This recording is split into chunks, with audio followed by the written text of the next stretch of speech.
Okay, so we're back with the final installment of the Fetters series with Kevin Schanilec. Today we're going to cover Fetters 9 and 10, but we'll probably briefly touch in on Fetter 8 and what we discussed in the last video.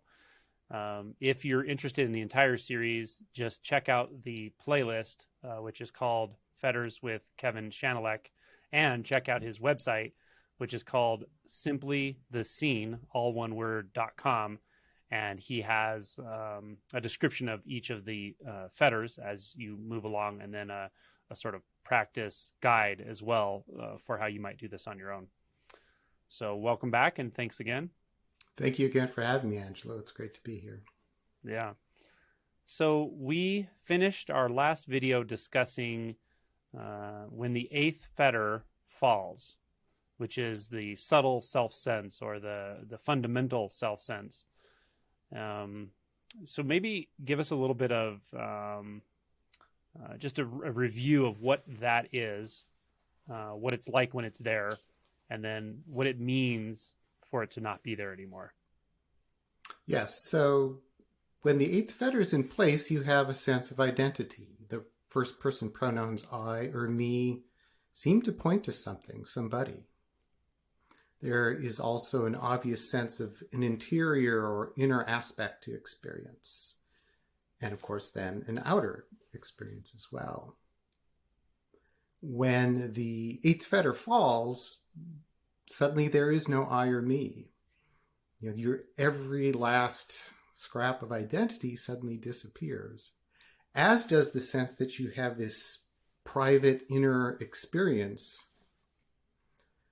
It's not that people can suddenly read your thoughts. You do have what you might call a privacy of experience, but you don't experience daily life as there being an inside and an outside.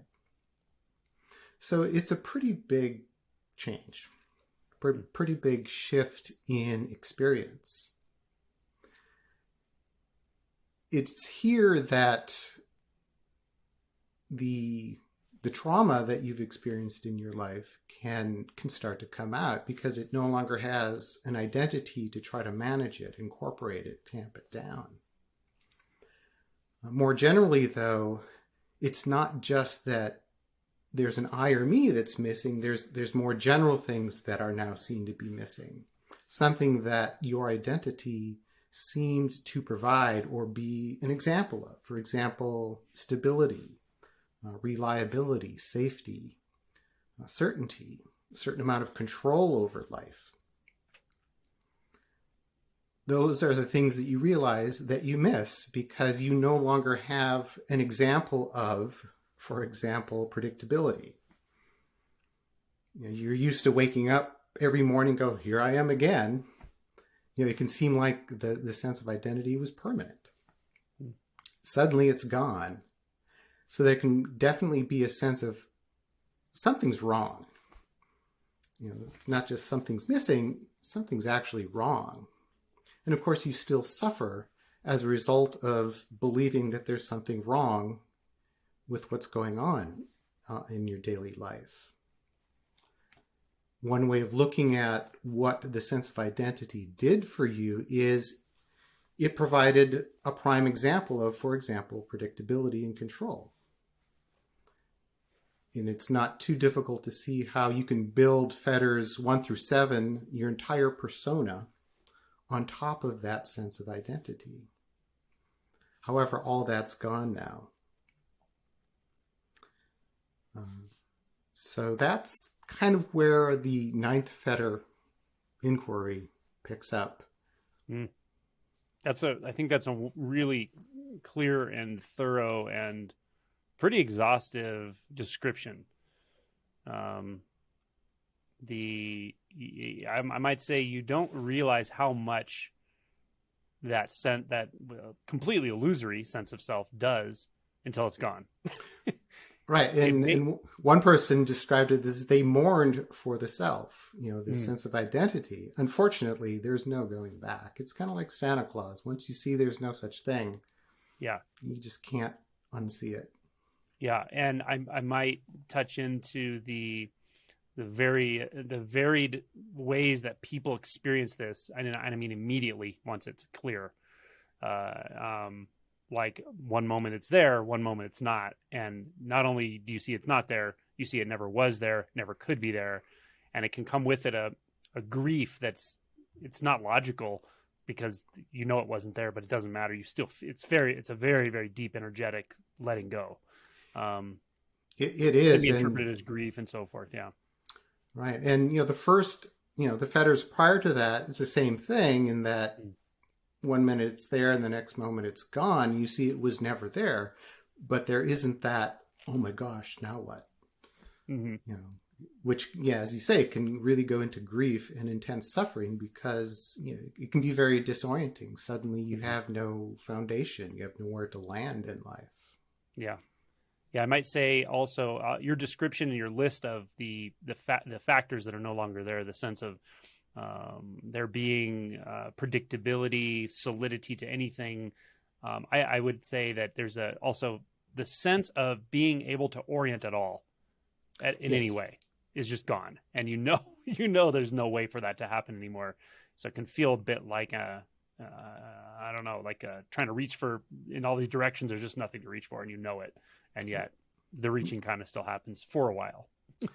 Right. Yeah. And I think that's a good point. You can't orient to anything. What we talked about last time was that the sense of identity comes with a sense of having a subtle perspective on life. It's like you can step back from experience into your own space. You just can't do that anymore.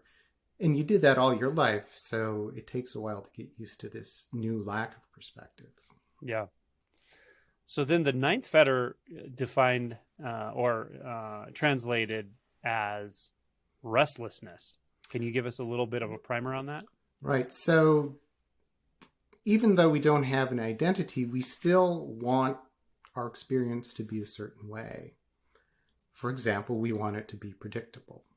We are reminded about 1,000 times a day that life is not predictable. This preferred version that we want just isn't available. The root word for the ninth fetter actually has a sense of rising up. You rise up against life. You resist it. It's stopped just short of a revolution. That's what you rise up and resist. But you realize, hey, something's not right. And how that manifests is a sense of restlessness, like, hey, something's wrong. I need to do something about this. And also a sense of compensation. It's like, well, I can't question my primary beliefs around predictability, certainty, and so forth. So in order to hold the contradiction between what I believe and what I experience all day long, I kind of need to hold the contradiction. That's how I need to compensate for these beliefs that, logically I might believe just can't hold up. But, at a very basic experiential level, I really still believe them. Yeah. So basically, that's a really good way of saying it. Yeah, I really like that. There's the structure of self that used to sort of manage that or make it believable is not there. So, but there's still, the discord is still there. The discord between what you believe should be the case or could be the case and what very clearly is the case that has nothing to do with the number one belief. And that is a discord that's can be very uncomfortable. Right. One way to summarize it is we resist life. We resist what's happening in experience as if it could or should be something other than it currently is. One thing to keep in mind is that we are wired to resist life, you might say. If when we are an infant and we're hungry or our diaper needs changing, if we don't cry out, that might not change for us. So it's not a bad thing. In fact, it may be an evolutionary necessity to try to create something different than is currently happening. However, I would describe it as we develop some really unrealistic expectations that things will always be a certain way. They should be a certain way. And a certain amount of trauma in our life, certain experiences that we've had can help to accentuate what it is we want, and especially what it is we want to avoid. Mm. So that's more or less the ninth fetter. And if you wondered, well, why do I suffer? The ninth fetter is going to provide you that answer. Yeah, absolutely. Yeah, it sounds overly dramatic, but it's really just basically true. Mm-hmm. Now that you've stopped creating a different version of what's happening, namely of yourself and other things, now you can see what those underlying beliefs are that have caused you to suffer your entire life. Mm. Yeah, it makes things so clear. The playing field is clear of all of the distorting, obstructing beliefs in duality and self and all that. It's you have access directly to the beliefs that have caused the suffering to occur, essentially. Right. Yeah, and you've risen up against experience. You've resisted experience your entire life. Mm. The ninth fetter is about not rising up. It's not about letting go of those beliefs just yet. It's about not feeling like you have to do something about the fact that your beliefs aren't true.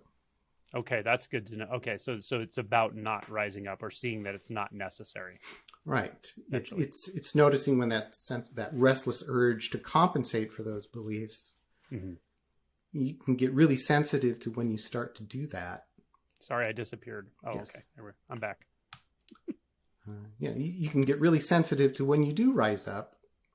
And at this step, it's enough just to not follow through with that intention to do something because something's wrong. Mm. Okay. Now, before we get a little more into that, I want to ask you, how does this play out in practical terms for people? And I know there's varied ways, but what do people actually experience, like in practical terms, with this when they first encounter this fetter? Many people start to experience it well before the eighth fetter falls. They can sense that sense of something's wrong and that sense of restlessness. But once the eighth fetter falls, many people aren't ready for it. As we talked about before, I always have a health warning about if you have unresolved trauma in your life, at some point it will just come out, and here we are. Mm. So the first thing that people might notice is, maybe rather than proceeding on with the unfettering process, maybe it's time to seek professional help to help resolve or at least partially resolve that unresolved trauma. Mm. That's such an important point, because I think people get in their minds that this whole process is about never having to feel that again, where it's quite the opposite. You don't have the ability to avoid it anymore. Right. It's right in your face now. There's nothing else happening. Yeah. It can seem. There can be a honeymoon period of, wow, this is incredible. It's, what was I thinking? And this is great. And then your underlying beliefs go, I'll tell you why you believed in an identity, because, your beliefs need to be validated. Yeah. I might also say it can be a very physical experience. Like, yes. Very direct, very physical, energetic, contracted body sensations. Very, what it is, but it's very much in a physical, very direct. Yes. Kundalini energy, as it's sometimes called, it can be very disconcerting. There can be a lot of suffering. You might think that, there's no self, so how could there be suffering? Because there's no one to suffer. What you realize is the suffering was there, and then you created an identity to try and manage that suffering. So it gets at, you start to see your unrealistic expectations and how they've more or less dictated how your life has been experienced. Mm. Okay. So next, what do we do? What do you do about this? So up till now, the fetters have been about looking inside for something or, with the eighth fetter, someone that we believe is in here somewhere, something that's attested to, or apparently by the fact that, simply lifting up a cup can say, oh, well, there had to be someone who did that, or there had to be the desire to want to do that. As I mentioned, there's no longer a sense of inside and outside, introspection, looking within. That doesn't happen anymore. Everything that's happening is more or less on the same stage now. So there's no longer the sense of looking within, it's just looking. And in this case, what you're not actually looking for anything that is ostensibly attested to by whatever is happening. Instead, you're going to be looking for a belief or the manifestation of a belief, some abstract idea such as predictability.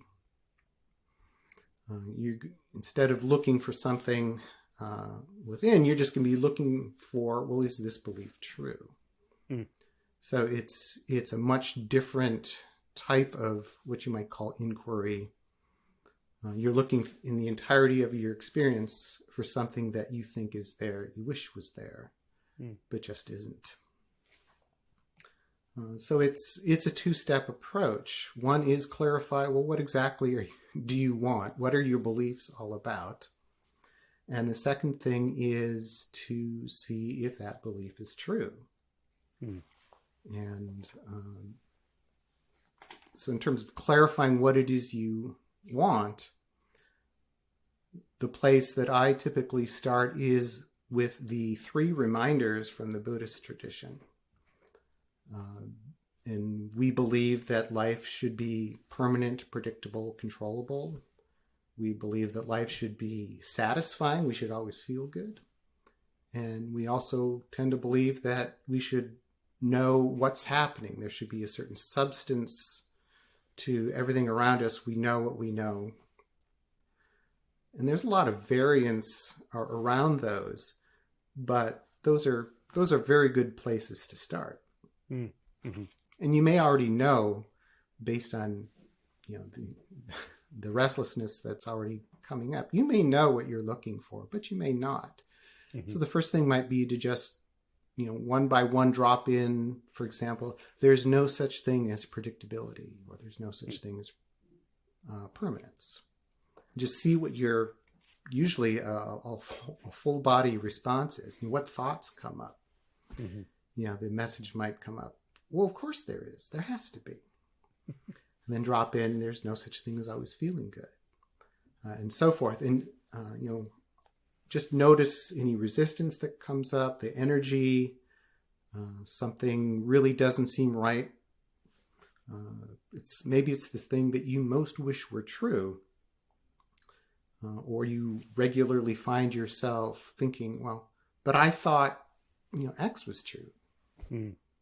So it's about finding what it is you're looking for that you're just not finding, or you might find it temporarily, but it's not there all the time. It's not necessarily limited to those 3 reminders, and it might end up being something different, but my experience has been those 3 or a variant thereof, such as safety, security, reliability, knowingness, certainty, something that has nothing to do with what it is you're experiencing. It's that your experience itself doesn't have that quality to it. Yeah. That rings true. Yeah. Right. And it could be more than one. They tend to be interrelated. But I usually ask people to be very clear on, at least first time around, okay, what is it you're looking for? That, because you're not finding it makes it seem as though something's wrong. That leads to step 2, which is dropping in that fact, such as there's no such thing as predictability. You could also drop in, predictability is not available. And just regularly bringing to mind, what it is you're looking for that you're not able to reliably find. You can drop it in, or you can just go about your daily life and be, sensitive to where examples of that not findingness arise. And again, there will be many, many over the course of the day. Mm. You could say that every time you start to suffer, that's when your expectations aren't being met. Every time you feel like there's an urge to, correct, what's happening as if what's happening shouldn't be happening. Mm-hmm. Okay, what's that all about? What are you looking for? What quality of experience isn't there? Mm-hmm.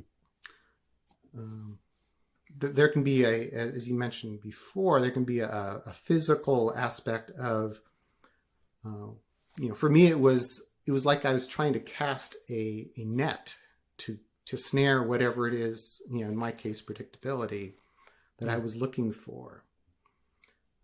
It can feel like a radar pops up and says, "Hey, where is it?" Mm. I can't find what I'm looking for. Mm.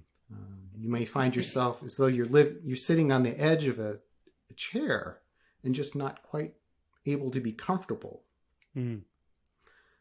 So notice your body, notice your thoughts, and see, just start to really become accustomed to the fact that, yes, there's no such thing as reliability, predictability, always feeling good, and so forth. What you'll find is that there can be a gap. There can, just as with previous fetters, the gap here is that something will happen. And as you start to rise up against the fact that your experience isn't the way you want it to be, instead of rising up and following through with, trying to compensate for your belief, just be with the fact that this doesn't feel right. This doesn't feel good. Mm. And see that, well, maybe I don't have to, try to compensate for my beliefs. Maybe I'm okay here. And, generally the restlessness will fall away. It's not just about disengaging with whatever's happening, because, the discomfort will go away as well. It's about staying engaged and realizing that, well, maybe you don't need what it is you're looking for. Mm. It would be nice if, as with other or previous fetters, you can look for something, decisively not find it, and that's it. Mm-hmm. Here, you could look, for example, the net that you throw, the radar that comes up or whatever, or you could look for the source of the restlessness and not find it. Typically, though, with this fetter, that sort of not findingness isn't decisive enough. Getting past the ninth fetter is generally a matter of exhausting yourself, Mm-hmm. of continually noticing, oh my gosh, here I go again. Mm-hmm. Something unpredictable happened, or once again, I don't feel good. Mm. And just becoming a connoisseur of your own, unrealistic beliefs. Right. Getting to the point finally of saying, like, fine, I can't get what I want, but I'm giving up the fight. I'm not giving up the belief, but I'll give up the fight. Mm. Nice. Yeah. And when that happens, it can be very subtle. This is generally can be one of the more subtle transitions. In my case, I just kind of woke up one morning and realized I had not had that sense of restlessness, resistance rising up in several days. And so I just watched it for a day or two more. I said, oh, well, that's gone. There's no aha moment. It just gradually melted away. Mm.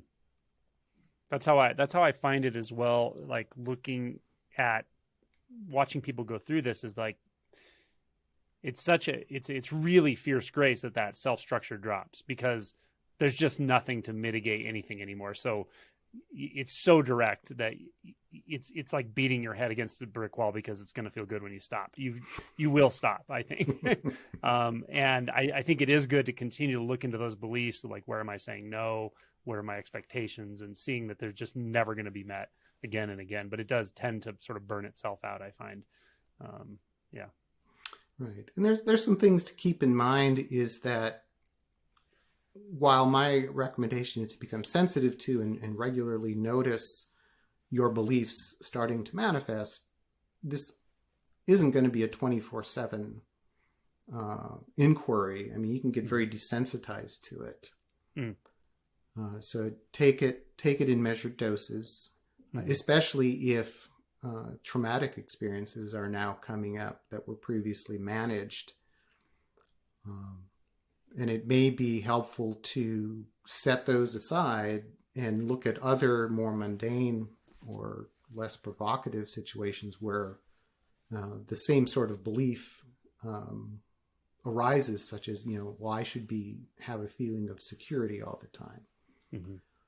And stop reacting to, that your neighbor's trash can is on your property or something like that. And work your way up to being able to face your traumatic experiences and also not just, try to do something about it, just to be with, oh, I have an expectation here that's really not being met. It can be easy to deconstruct your experience. If you're looking at something that is, in my case, for example, was unpredictable, I could have told myself, oh, well, that's not really, a car that almost ran me over. No, it was a car. You recognize it as a car and you reacted to it. It was real enough. It may not be as real as you once thought it was, but it is a car. Yeah. And just realize that just as there isn't necessarily a clear, the fetter was there and then it's gone, this can take a long time to exhaust yourself, to be able to really turn toward the most significant experiences in your life that were examples of your expectations not being met. In my case, it was a matter of weeks. For some people, it's a matter of months and months. That's good to know. Yeah, right. Be patient. Right. And the good news is that while some people have had a very rough go, especially for the first few days and weeks of once the 8th fetter falls, everyone I'm aware of has always come out the other side. Yeah. That's the beauty of it. Yeah. And so what's the other side? Well, so the other side is, again, your beliefs are still there. You're able to say, fine, I want life to be predictable. It's not. Okay, I get it, sort of. But I'm not going to fight you on it anymore. Yeah, it's agree to disagree. And part of that is if you are holding on to that fundamental belief so strongly that you're willing to fight for it, there's no way you're ever going to be able to step back and say, well, wait a minute, is it even true? Yeah. You can feel looser or clearer. Life can feel much simpler. Sure, you'd like a different version of what's happening, but it can actually be a relief if you're not constantly fighting life anymore. Yep. It's probably won't be a sense of joy or even euphoria, but it can be quite nice. And if you look closely enough, suffering will still be there. You still have unmet expectations, but that sense of rising up against life is finally over. Which leads to the 10th fetter. Yeah.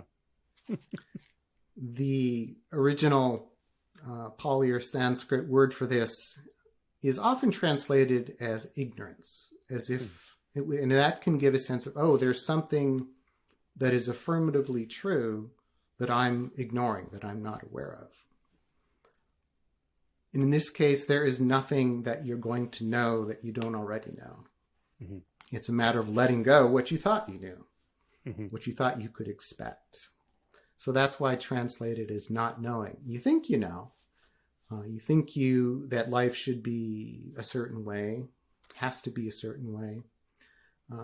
But as it turns out, you've been mistaken pretty much your entire life about that. Mm. And again, we're all born, we have these underlying tendencies, as they're called in the Buddhist tradition, to develop these fetters. Now it's time to get down to the fundamental beliefs and get rid of all of our tendencies, well, basically to suffer. Mm.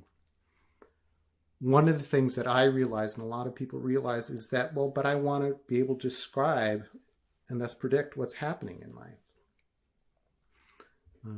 The three reminders, such as, well, there's no such thing as permanence, sometimes those are cast in a positive terms, and that one is often cast in terms of, well, life is impermanent. Impermanence is a real thing.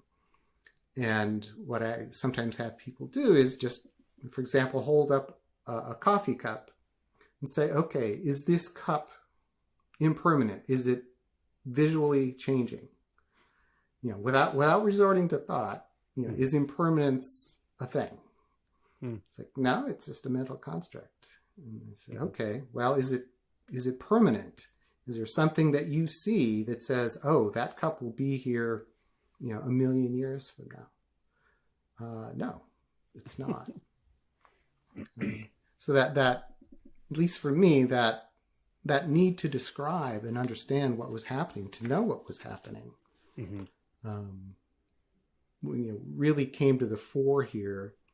And I realized how much I missed the concept of impermanence as a believable descriptor of reality, the way things really are.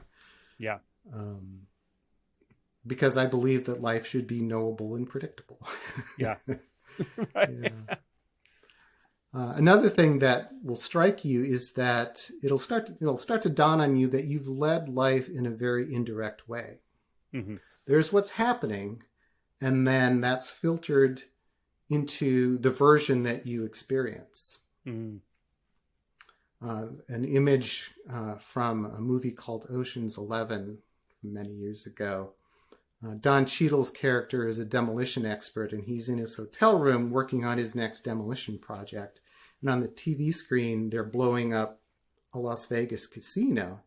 And he's looking at the TV screen and just transfixed by it. As it turns out, the hotel they're destroying is right outside of his hotel window. So he's looking at this version of it, whereas the real thing is happening right behind him. Mm-hmm. So one way to describe working with the 10th fetter is you start to turn towards experience, towards what's actually happening. And the difference between the 9th and 10th is here, it's just that something such as predictability isn't available. Here you can see that it's not necessary. You don't need it. And instead of coming to, agreeing to disagree and just say, fine, there is no such thing, it's about letting go of the belief altogether, to no longer have that expectation. It just will no longer come up during the day. What the 10th fetter has in common with the 9th, though, is that you're still looking at, okay, well, what are my unrealistic expectations? By this time, it should be pretty clear what it or they are. If they've changed, or if you dug a little deeper and found some more, that's great too. But really, it's not a lot different in terms of an inquiry approach between the 9th and the 10th.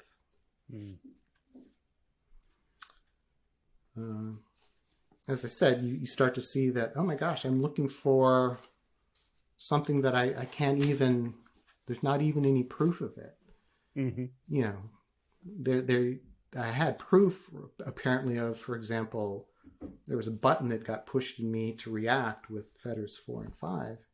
Here, I'm just chasing a mental construct, an abstraction like predictability. But really, what you come to realize is, well, this is all you get. Yeah. What you see is what you get.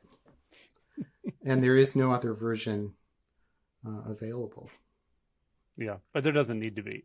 And there doesn't need to be, right? Yeah. Your entire life you thought there has to be. Mm-hmm. And that's where the resistance came in. It's like, this isn't right. Yeah. That's wrong. Yeah. For me, it hit like there is no way that things are. And even that, it's not saying that things aren't a certain way. It's just that there is no way that things are in the way maybe the mind wants to put things together. There's Right. it's just not necessary to do. So things are so direct. It's just what's happening here right now in this moment. That's it. There's Right. You don't need to understand. There doesn't No. need to be a connecting thread such as impermanence, which was the case for me. In the scene, there's simply the scene. And that's why I chose the name for my website. It's like that's what you end up accepting and go, oh. So in terms of an inquiry, it's much the same. You look at what it is you expect to find, what quality of experience seems to still be missing. That sense of, well, but I thought, fill in the blank. And before you actually start looking for that, such as predictability, just notice that you've started to rise up. You've started to try to know something that, by this point, you're not really going to know. You're just going to have to make it up. And instead of trying to create a different version of what's happening, turn towards your experience and see and ask yourself, actually, is it necessary? Is it needed?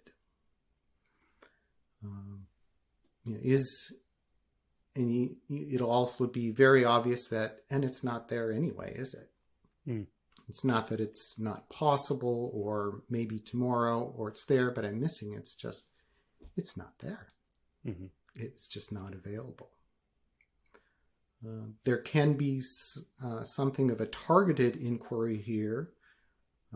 If it feels like there's a disconnect between what you expect and what's actually happening, you can look for that disconnect, not necessarily in a spatial sense, but just say, is there any difference?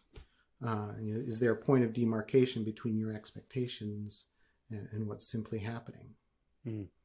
For me, it was like there was a translator that was taking in what was happening and was still attempting to present a version to me more to my liking. And if that happens, you can look for that translation device. Or you can just look for an expectation in a very abstract sense. But again, like the ninth, this sort of targeted inquiry isn't always successful. In fact, I'm not really aware of where it has been completely successful. It's more a matter of allowing what is true about your expectations to finally sink in. You see it enough times, eventually, oh, well, maybe my expectations have been wrong. And if you're not reacting to them, as with the ninth fetter, then you can just let them be and finally see once and for all, is it true? And when this fetter finally does break, something you've heard 1,000 times, such as in my case, there's no such thing as unpredictability. All of a sudden, there it is. And the tendency can be to, well, this is simple. Why didn't you tell me this? It's like, well, we've been trying to tell you for years, exactly. but you were finally able to hear it. Yeah. The way one way I describe it is, instead of trying to create a version of life, you just fall into what is in the Buddhist tradition sometimes called your natural state. Your experience without any projections or expectations. It's not that you become a pincushion to the world because you're just totally fine with everything. It's just that you are actually able to be more effective in the world because you're not bringing your own baggage along. Yeah. And it's, once the projections and expectations cease, what's left is what's left. The scene is just the scene. There's that Zen saying that in the end, mountains are still mountains and rivers are still rivers. It's not like things go blank or you can't get around in your daily life. You'll obviously make different choices in some areas, but the only thing missing is you and your expectations. Everything and everyone else is still there. Another thing that can be very disappointing to people is there's no fireworks show in the end. It's just very normal. Yeah, very simple. Very simple. I was walking to work one morning when it finally sunk in, and I had that, why didn't you tell me that, 20 years ago, feeling. And I thought, it was funny. And I had a good laugh, and then I just kept walking to work. And over the next couple of days, it really started to dawn on me. Oh my gosh, that was it, wasn't it?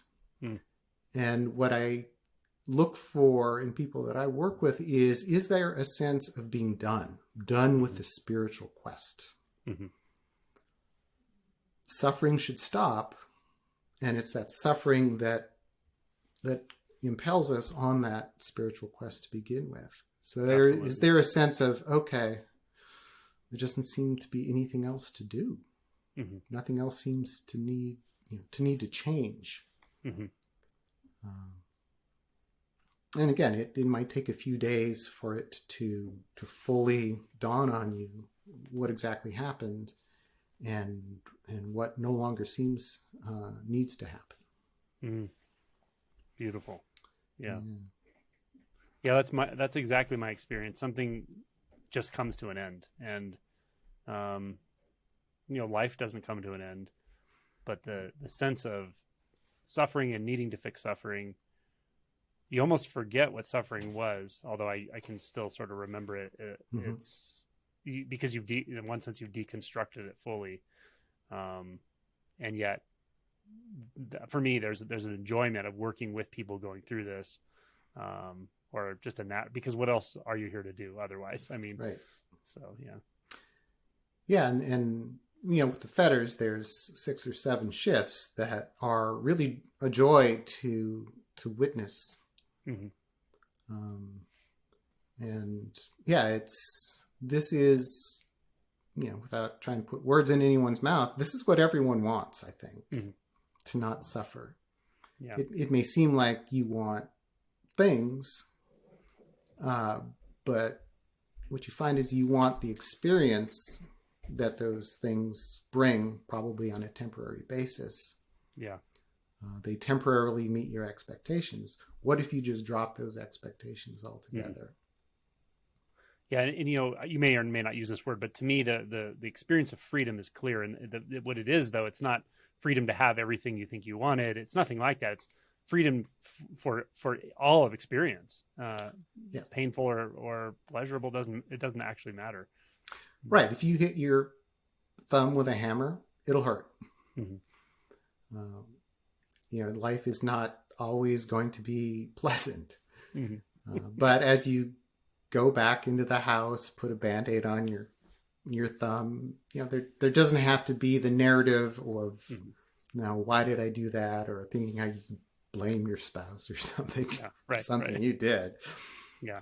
And you just get on with it. If someone cuts you off in traffic, you signal over into a different lane. You don't have to engage in a one-way conversation with that other driver and question their driving abilities. It's just, you still do what you need to do on a daily basis to navigate life without the anguish, without the drama. Yeah, I might even say with pain, one of the things that was surprising to me, and still is in one sense, is even with physical pain, there's an okayness or a rightness even when the pain is there, even though it is painful for sure. And you wouldn't choose it if you could choose, but the illusion that you could or should or anything, it's just gone. So there is something there that's still okay, even though it's not comfortable. I might say that to me is, in one sense, it's the mark of that freedom to experience fully without needing it to be other than it is. Right. There's nothing wrong with it. Yeah. Right. It's just painful. Exactly. Another thing that surprises some people is that they don't suddenly have a completely rosy outlook on everything that happens in their life, and especially has happened in their life. Mm-hmm. What I tell people is you still have the same library of habits, Mm-hmm. memories. If you had traumatic experiences in your past, you'll still have those memories, and when you bring them to consciousness, they won't feel good. Buddhism has a concept of first and second darts. The first darts is what life throws at us. Mm-hmm. The second darts is what we throw at ourselves and make it worse. Mm-hmm. So again, someone cuts you off in traffic, or you recall a traumatic experience, it won't feel good. Mm-hmm. It's just that you won't go on to that second dart step and make it worse for yourself by creating suffering in your life. Yeah. Yeah, you're not attached to it, or attached to it not being the way it was, or anything like that. When it's there, it's there. When it's not, it's not. It's very simple. Right. And it's not that preferences disappear. Right. I don't like olives. Some people think I'm nuts, but I do not like olives. And if I'm served olives, I will say no, thank you. Yeah. And again, it's not like you become a pincushion to the world. In fact, you may become more effective at identifying, circumstances that can change and work towards that change, because you don't have any personal expectations that need to be met. Yeah. Yeah, I agree with that. I would also say that there is something that comes to a final end here. And at the same time, in the relative aspect, the self, the person that's, conventional self in moving through life, can still get better at things. It can still learn. It can still get more and more nuanced ability to communicate various things. So it doesn't mean that in the conventional sense there's no improvement or change, or and at some point there will be a decay of that, and it will disappear. Right. One outcome could be it might be time to go seek counseling for some experiences and habit patterns that you learned in childhood that will continue to influence how you interact with other people. Mm-hmm. And it's not like you suddenly become a perfect person in the world. Mm-hmm. All right. Did we cover it all? I think that's it. That's it. Well, thank you so much. Again, I would point anyone who's interested in this process to your website, simplythescene.com, and it's very nicely spelled out. It has each fetter, or fetters 4 and 5, and then on from there, and the practices that accompany them. These videos accompany that series very well as well. So thanks again for all your work putting the website together. Thanks for all the time it took for us to record these videos. I'm sure people are going to get a lot out of it.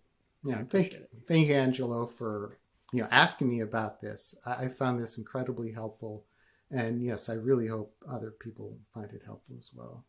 Yeah, I wish anyone who's watching this fruition, if that's what you're interested in, that's what you're geared toward, it's available to you.